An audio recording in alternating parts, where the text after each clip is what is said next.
दोस्तों नमस्कार। मैं नाथ सोनांचली कथा कहानी और उपन्यास के इस अंक के साथ पुनः हाजिर हूँ।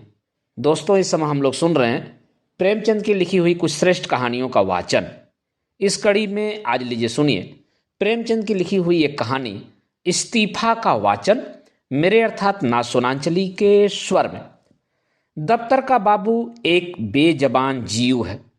मजदूरों को आंखें दिखाओ तो वह त्योरियां बदल कर खड़ा हो जाएगा।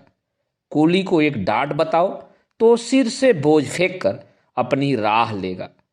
किसी भिखारी को धुतकारो तो वह तुम्हारी ओर गुस्से की निगाह से देखकर चला जाएगा।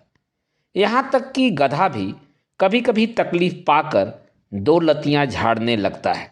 मगर बेचारे दफ्तर के बाबू को आप चाहे आंखें दिखाएं, डांट बताएं, धुतकारें या ठोकरें मारें, उसके माथे पर बल न आएगा।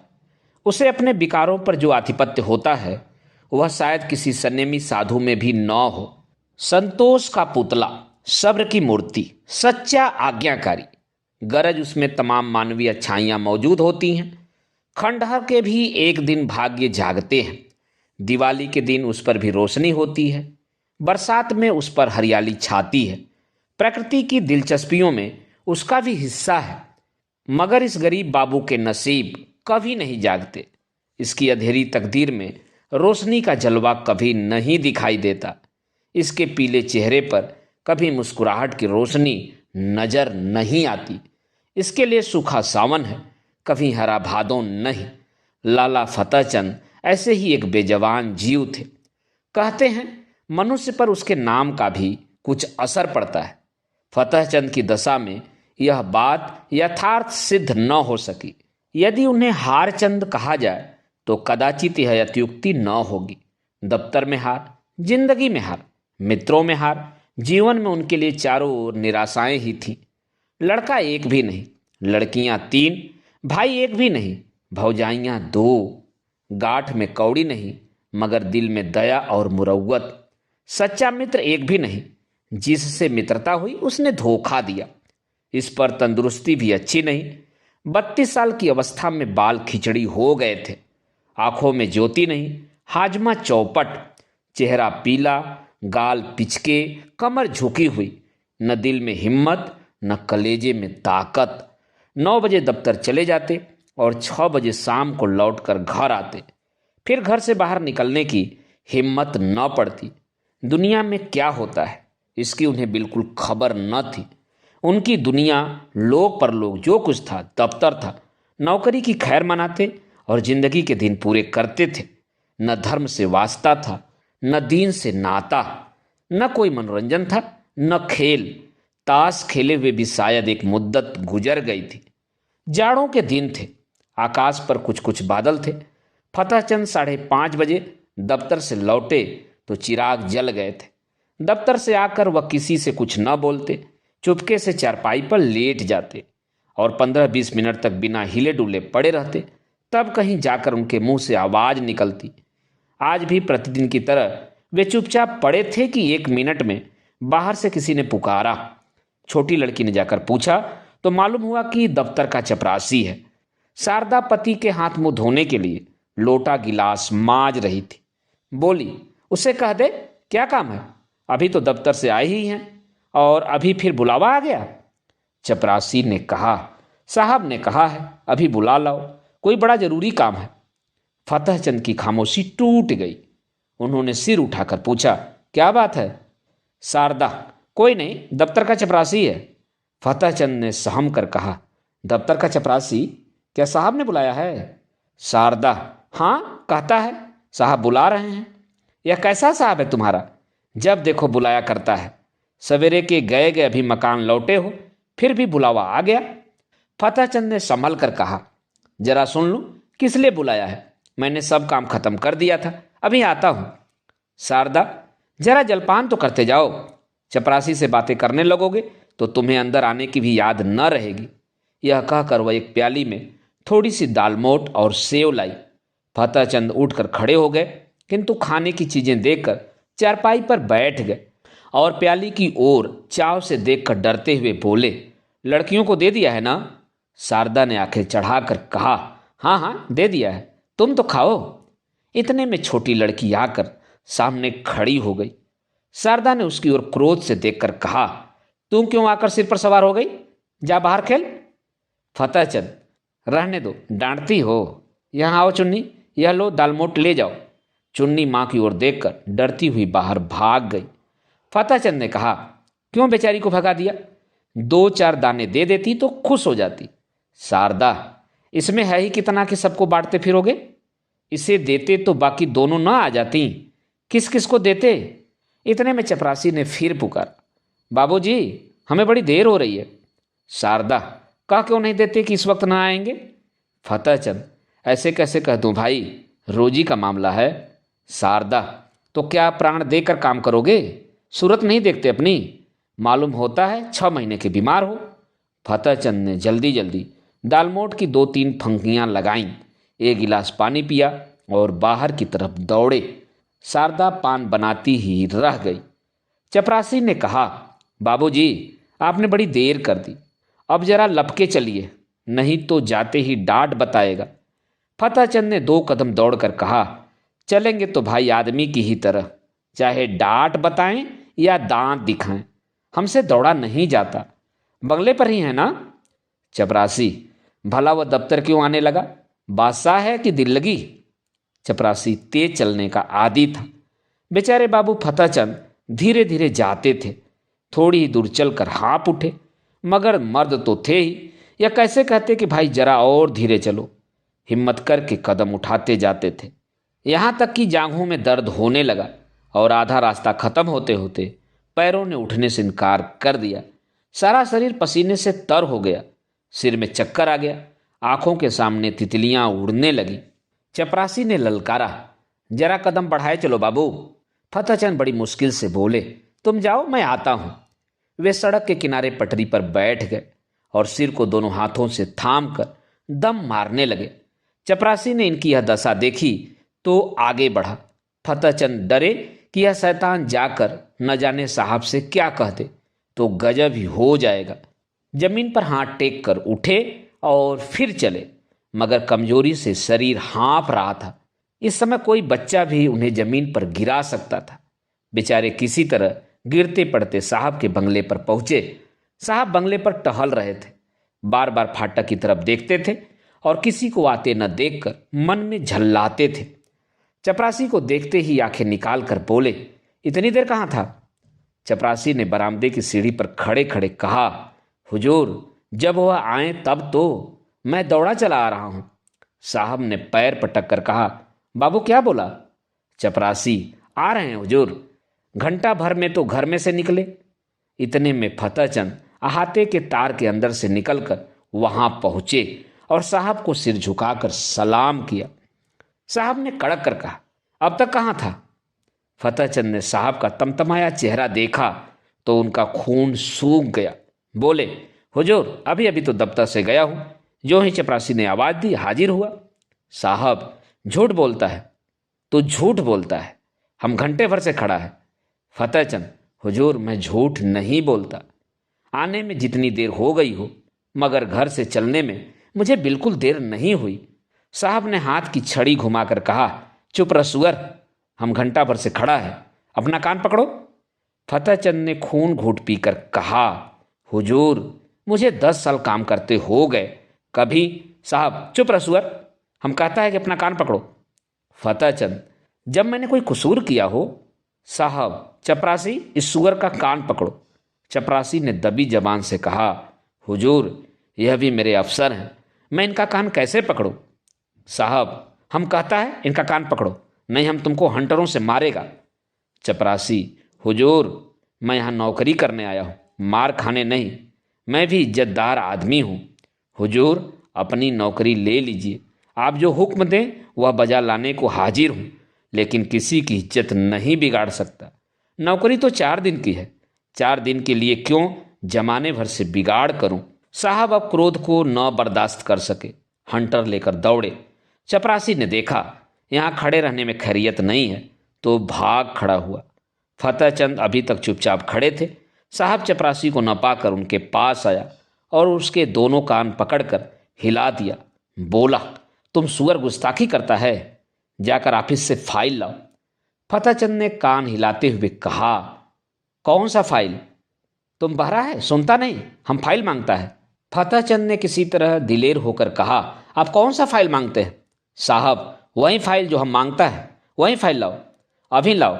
बेचारे फतेहचंद को अब और कुछ पूछने की हिम्मत न हुई। साहब बहादुर एक तो यूं ही तेज मिजाज थे, इस पर हुकूमत का घमंड और सबसे बढ़कर शराब का नशा। हंटर लेकर पील पड़ते तो बेचारे क्या कर लेते। चुपके से दफ्तर की तरफ चल पड़े। साहब ने कहा, दौड़ कर जाओ, दौड़ो। फतेहचंद ने कहा, हुजूर, मुझसे दौड़ा नहीं जाता। साहब, ओह, तुम बहुत सुस्त हो गया है, हम तुमको दौड़ना सिखाएगा, दौड़ो। पीछे से धक्का देकर, तुम अब नहीं दौड़ेगा? यह कहकर साहब हंटर लेने चले गए। फतेहचंद दफ्तर के बाबू होने पर भी मनुष्य ही थे। यदि वह बलवान होते तो उस बदमाश का खून पी जाते। अगर उनके पास कोई हथियार होता तो उस पर जरूर चला देते। लेकिन उस हालत में तो मार खाना ही उनकी तकदीर में लिखा था। वे बेतहाशा भागे और फाटक से बाहर निकलकर सड़क पर आ गए। फतेहचंद दफ्तर न गए। जाकर करते ही क्या? साहब ने फाइल का नाम तक न बताया। शायद नशा में भूल गया। धीरे धीरे घर की ओर चले, मगर इस बेइज्जती ने पैरों में बेड़ियां सी डाल दी थी। माना कि वह शारीरिक बल में साहब से कम थे। उनके हाथ में कोई चीज भी न थी, लेकिन क्या वह उसकी बातों का जवाब न दे सकते थे? उनके पैरों में जूते तो थे, क्या वह जूते से काम न ले सकते थे? फिर क्यों उन्होंने इतनी जिल्लत बर्दाश्त की? मगर इलाज ही क्या था? यदि वह क्रोध में उन्हें गोली मार देता तो उसका क्या बिगड़ता? शायद 1-2 महीने की शादी कैद हो जाती, संभव है 200-400 रुपए जुर्माना हो जाता, मगर इनका परिवार तो मिट्टी में मिल जाता। संसार में कौन था जो इनके स्त्री बच्चों की खबर लेता? वह किसके दरवाजे हाथ फैलाते? यदि उनके पास इतने रुपए होते जिनसे उनके कुटुंब का पालन हो जाता तो वह आज इतनी जिल्लत न सह सकते थे। या तो वह मर ही जाते या उस शैतान को कुछ सबक ही दे देते। अपनी जान का उन्हें डर न था। जिंदगी में ऐसा कौन सुख था जिसके लिए वह इस तरह डरते? ख्याल था सिर्फ परिवार के बर्बाद हो जाने का। आज फतेहचंद को अपनी शारीरिक कमजोरी पर जितना दुख हुआ उतना और कभी न हुआ था। अगर उन्होंने शुरू से ही तंदुरुस्ती का ख्याल रखा होता, कुछ कसरत करते रहते, लकड़ी चलाना जानते होते, तो क्या इस शैतान की इतनी हिम्मत होती कि वह उनका कान पकड़ता, उसकी आंखें निकाल लेते? कम से कम इन्हें घर से एक छुरी लेकर चलना था, और न होता तो 2-4 हाथ जमाते ही पीछे देखा जाता। जेल जाना ही होता या और कुछ। वे ज्यों ज्यों आगे बढ़ते थे त्यों तो उनकी तबीयत अपनी कायरता और बोधेपन पर और भी झल्लाती थी। अगर वह उचक कर उसके 2-4 थप्पड़ लगा देते तो क्या होता? यही ना कि साहब के खानसा में बैरे सब उन पर पिल पड़ते और मारते मारते बेदम कर देते। बाल बच्चों के सिर पर जो कुछ पड़ती पड़ती। साहब को इतना तो मालूम हो जाता कि किसी गरीब को बेगुनाह जलील करना आसान नहीं। आखिर आज मैं मर जाऊं तो क्या हो, तब कौन मेरे बच्चों का पालन करेगा? तब उनके सिर जो कुछ पड़ेगी वह आज ही पड़ जाती तो क्या हर्ज था? इस अंतिम विचार ने फतेहचंद के हृदय में जोश भर दिया कि वह लौट पड़े और साहब से जिल्लत का बदला लेने के लिए 2-4 कदम चले। मगर फिर ख्याल आया, आखिर जो कुछ जिल्लत होनी थी वह तो हो ही ली। कौन जाने बगले पर हो या क्लब चला गया हो। उसी समय उन्हें शारदा की बेकसी और बच्चों का बिना बाप के हो जाने का ख्याल भी आ गया। फिर लौटे और घर चले। घर में जाते ही शारदा ने पूछा, किसने बुलाया था? बड़ी देर हो गई। फतेहचंद ने चारपाई पर लेटते हुए कहा, नशे की सकन थी और क्या। शैतान ने मुझे गालियां दी, जलील किया, बस यही रट लगाए हुए था कि देर क्यों की। निर्दयी ने चपरासी से मेरा कान पकड़ने को कहा। शारदा ने गुस्से में आकर कहा, तुमने एक जूता उतार कर दिया नहीं सुअर को? फतेहचंद, चपरासी बहुत शरीफ है, उसने साफ कह दिया, हुजूर, मुझसे यह काम न होगा।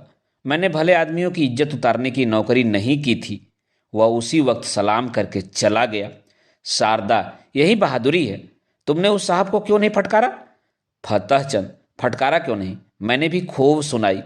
वह छड़ी लेकर दौड़ा। मैंने भी जूता संभाला। उसने मुझे कई छड़ियां जमाई, मैंने भी कई जूते लगाए। शारदा ने खुश होकर कहा, सच? इतना सा मुंह हो गया होगा उसका। फतेहचंद चेहरे पर झाड़ू सी फिरी हुई थी। शारदा, बड़ा अच्छा किया तुमने, और मारना चाहिए था। मैं होती तो बिना जान लिए न छोड़ती। फतेहचंद, मार तो आया हूं, लेकिन अब खैरियत नहीं। देखो क्या नतीजा होता है। नौकरी तो जाएगी ही, शायद सजा भी काटनी पड़े। शारदा, सजा क्यों काटनी पड़ेगी? क्या कोई इंसाफ करने वाला नहीं है? उसने क्यों गालियां दी, क्यों छड़ी जमाई? फतेहचंद, उसके सामने मेरी कौन सुनेगा? अदालत भी उसी की तरफ हो जाएगी। शारदा, हो जाएगी, हो जाए, मगर देख लेना अब किसी साहब की यह हिम्मत न होगी कि किसी बाबू को गालियां दे बैठे। तुम्हें चाहिए था कि ज्यों ही उसके मुंह से गालियां निकली, लपक कर एक जूता रसीद कर देते। फतेहचंद, तो फिर इस वक्त जिंदा लौट भी न सकता था, जरूर मुझे गोली मार देता। शारदा, देखी जाती? फतेहचंद ने मुस्कुरा कर कहा, फिर तुम लोग कहाँ जाती? शारदा, जहाँ ईश्वर की मर्जी होती। आदमी के लिए सबसे बड़ी चीज इज्जत है।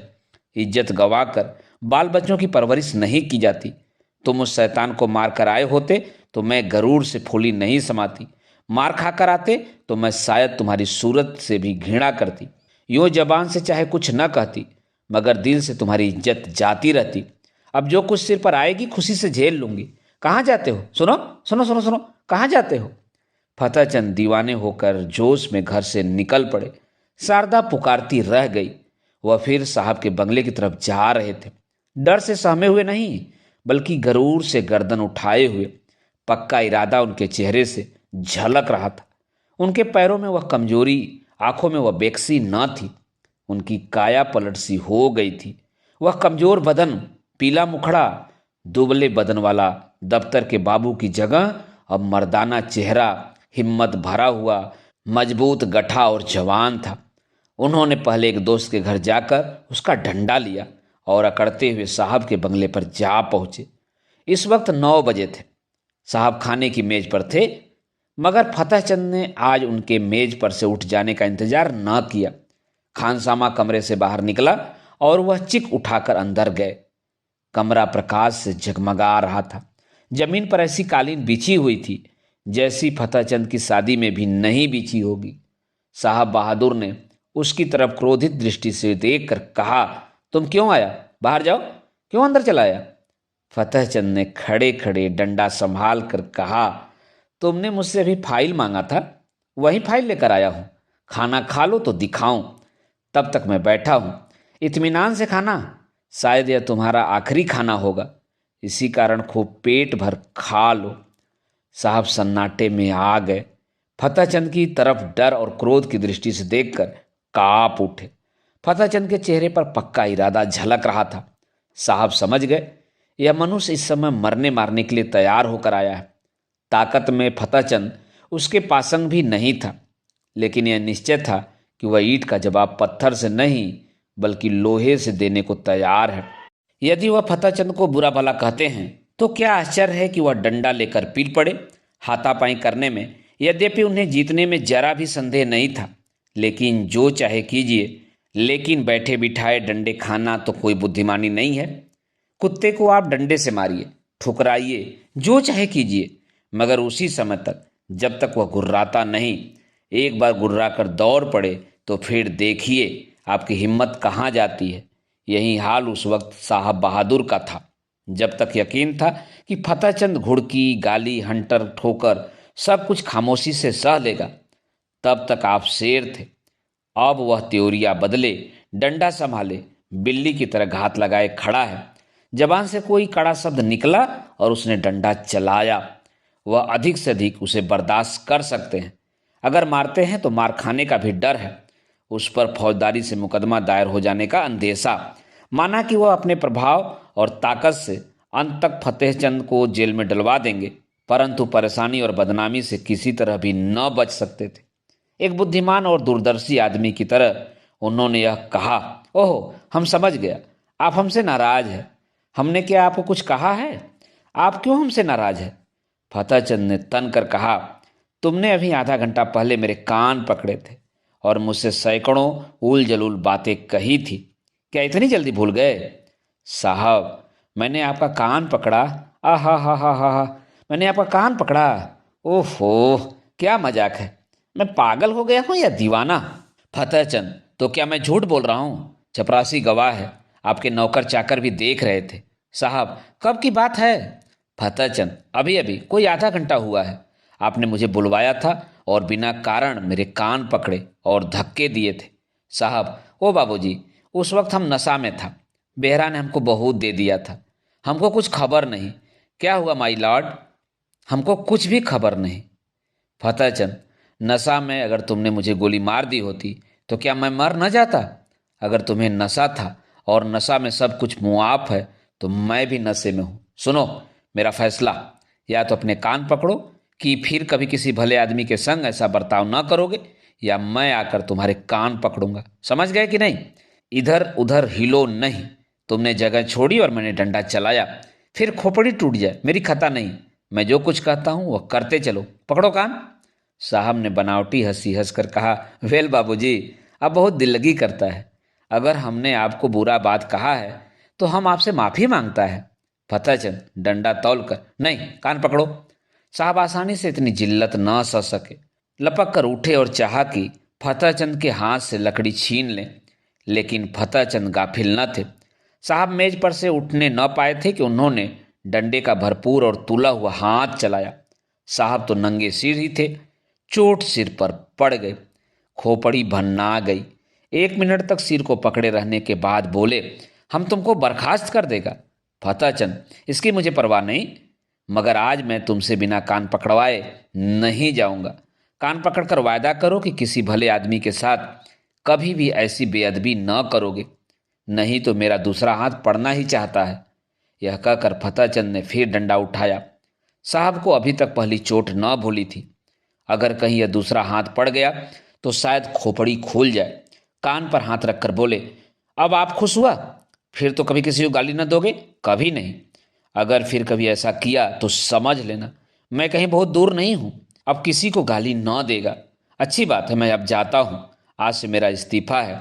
मैं कल इस्तीफा में यह लिखकर भेजूंगा कि तुमने मुझे गालियां दी, इसलिए मैं नौकरी नहीं करना चाहता। समझ गए? साहब, आप इस्तीफा क्यों देता है? हम तो बर्खास्त नहीं करता। फतेहचंद, अब तुम जैसे पाजी आदमी की माथाती नहीं करूंगा। यह कहते हुए फतेहचंद कमरे से बाहर निकले और बड़े इत्मीनान से घर चले। आज उन्हें सच्ची विजय की प्रसन्नता का अनुभव हुआ। उन्हें ऐसी खुशी कभी प्राप्त नहीं हुई थी। यही उनके जीवन की पहली जीत थी।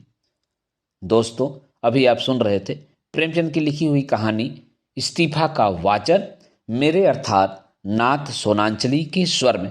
दोस्तों, और भी किस्से, कहानी और उपन्यास सुनने के लिए आप मेरे साथ जुड़े रहें, कथा कहानी और उपन्यास के साथ। धन्यवाद। नमस्कार।